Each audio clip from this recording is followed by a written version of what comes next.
Fala, pessoas! Vamos nessa? Vamos começar aqui a conversar um pouquinho sobre equilíbrio químico. Bom, primeira coisa, quando a gente fala de equilíbrio químico, a gente tem algumas considerações que devem ser feitas. Vamos lá. Primeiro, o sistema deve ser fechado. Então, a gente analisa um sistema em equilíbrio quando ele estiver fechado, para evitar a entrada ou saída de substâncias. As reações devem ser reversíveis. Ô Pink, o que é isso? Significa que eu vou ter reação no sentido direto, no sentido inverso. Eu vou ter reagente virando produto e produto virando reagente, tá? Então eu vou ter necessariamente essa reversibilidade. Para a galera que lembra aí de lei de Hess, é aquela historinha que eu posso inverter as equações. E isso se dá porque elas são reversíveis. E aqui uma representação, eu tenho o reagente A mais B.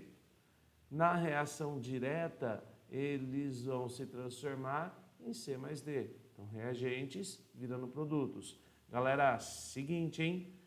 O lado esquerdo da seta e o lado direito, independente se é reação direta, inversa, esse carinha aqui, A mais B, do jeito que está desenhado aqui, são os reagentes, e esses dois belezinhas são os produtos.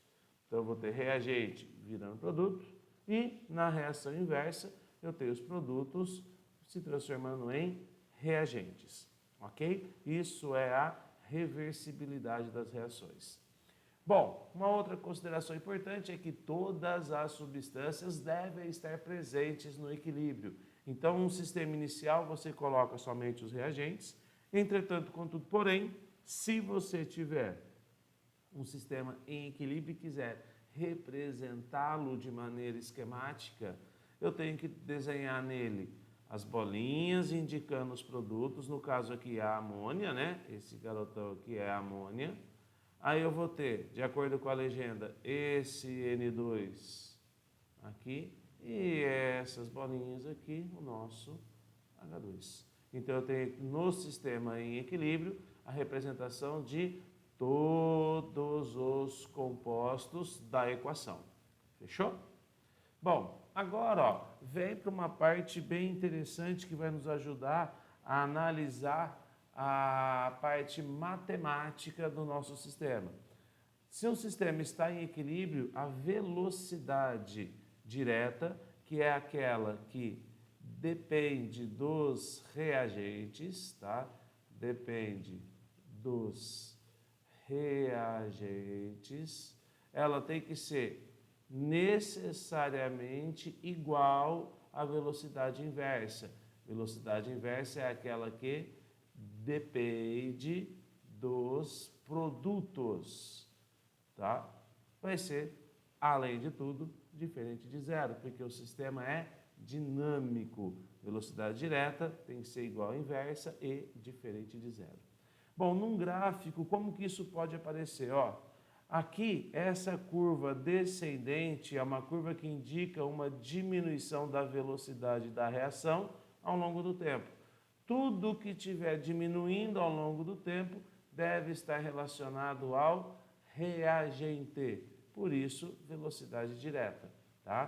Todos os reagentes diminuem ao longo do tempo. Já essa aqui, que é uma curva ascendente, ela está relacionada com o produto, por isso é velocidade inversa. Tranquilo? Então, conforme o tempo passa, a velocidade inversa aumenta, porque o produto aumenta. Conforme o tempo passa, a velocidade direta diminui, porque o meu reagente diminui. Tudo isso vai acontecer até o momento que nós atingimos o equilíbrio. Quando que esse equilíbrio é atingido? Quando velocidade direta for igual a velocidade inversa e diferente de zero. Nesse instante aqui nós temos um tempo de equilíbrio. Então o tempo de equilíbrio é alcançado analisando a curva de velocidade quando as duas curvas ficarem paralelas ao eixo x e iguais. Beleza? Bom, agora, quando a gente fala de concentrações, saca só, as velocidades precisam ser iguais. mas as concentrações precisam ser constantes. Elas não precisam ser iguais. Velocidades iguais, concentrações constantes. O que eu preciso fazer aqui de importante? Relacionar essas substâncias aqui com esse gráfico. Nós fizemos isso em cinética, mas vamos relembrar isso. Ó. Aqui eu tenho o meu produto, eu tenho um produto só. Se eu tenho um produto só, obrigatoriamente eu não posso errar, gente. Tem dó, hein? Porque esse produto vai aumentar ao longo do tempo. Então vai ser a única curva crescente desse gráfico, porque eu tenho um produto só. Então, vai ser necessariamente essa curva ascendente aqui que vai estar relacionada ao AB3. Agora, quando eu tenho dois reagentes, aí moiou. Aí eu tenho que ter mais cuidado, porque olha só, essas duas curvas descendentes. Uma desce mais e a outra desce menos. E aí, como que eu relaciono essas duas curvas a essas duas substâncias? Ó, saca só.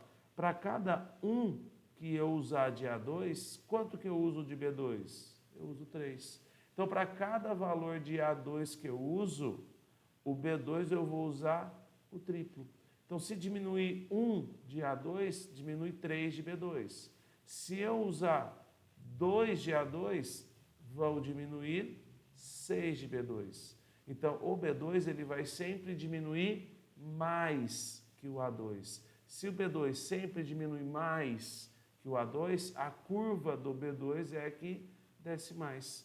Então, esse bonitinho aqui, B2, e esse daqui, A2. Então, quando tiver no reagente, o maior coeficiente estequiométrico, que são esses númerozinhos na frente, o maior coeficiente estequiométrico deve ser relacionado com a curva que desce mais, quando elas partem do mesmo ponto. Fechou? Agora, ó, fiz essa relação, que foi um lembretezinho da nossa aula de cinética, né? Quem não assistiu essa aula, dá uma olhadinha aí na playlist de cinética química, tem uma aula relacionada à análise gráfica, tá bom? Bom, quando o sistema atinge o equilíbrio? O sistema vai atingir o equilíbrio quando todas as curvas estiverem paralelas ao eixo X. As curvas estando paralelas ao eixo X, eu tenho necessariamente um sistema em equilíbrio químico. Vai se dar mais ou menos nessa região aqui. Fechou? Bom, continuando a brincadeira toda aí, ó. Lembrando que velocidades devem ser iguais, mas as concentrações constantes, elas não precisam ser iguais. E aí, sólido e líquido puro não participam do equilíbrio. Então, se eu tiver sólidos e líquidos puros, eles não vão participar do equilíbrio químico. Fechou, gente? Tudo em paz até aqui? Nós vamos conversar um pouquinho mais sobre isso daqui em alguns exemplos numéricos, tá? Agora, eu queria trabalhar com vocês, ó, como nós fazemos a representação matemática do sistema. Galera, seguinte, aqui, ó, eu vou fazer a dedução do nosso equilíbrio químico. Então, ó, velocidade direta, vamos até manter as cores ali, ó, velocidade direta é igual a constante de velocidade direta vezes a concentração dos reagentes, A elevado a A, B elevado a B.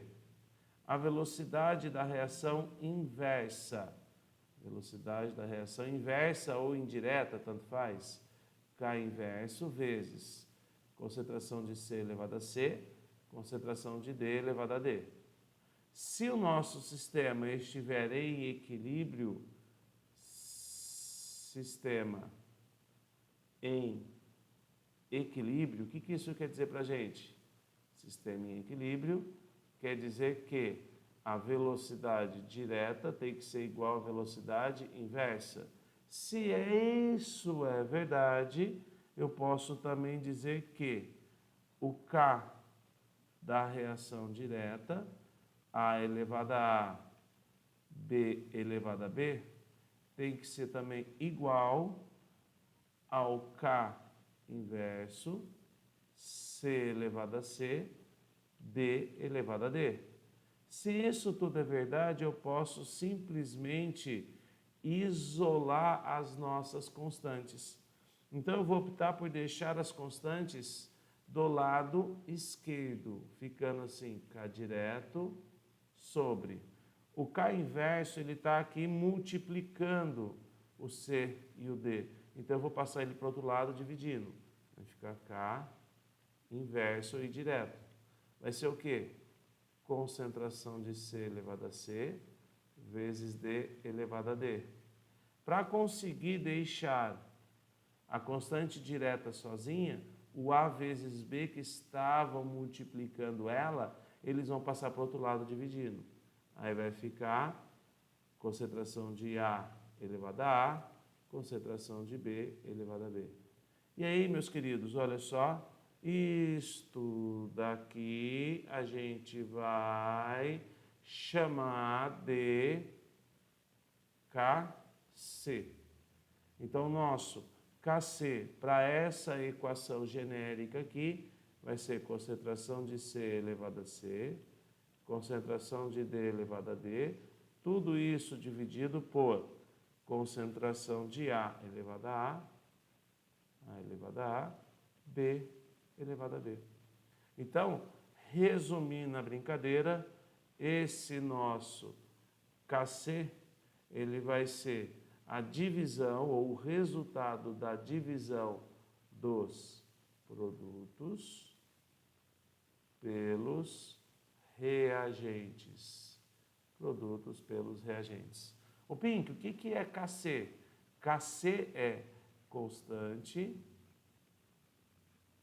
de equilíbrio para concentrações. Tá? Então, eu vou ter aqui uma constante de equilíbrio para concentrações. Por isso, esse colchete aqui, que é concentração molar, e esse Czinho que indica concentração, e esse K é a constante. Beleza? Galera, isso daqui vai ser muito importante. Ô Pink, putz, cara, eu sou de humanas, eu preciso me preocupar com essa dedução? Gente, do jeito que os vestibulares eles estão encaminhando as suas segundas fases, as provas dissertativas, a galera de humanas não precisa se preocupar com a dedução, precisa só saber montar essa constante de equilíbrio usando a equação química. Por quê? Essas deduções podem aparecer em provas dissertativas. Então, a galera de exatas e da área da saúde, né, ou biológicas, aí tem que se preocupar com a dedução. Valeu, gente. Espero ter ajudado. Moçada, abraço.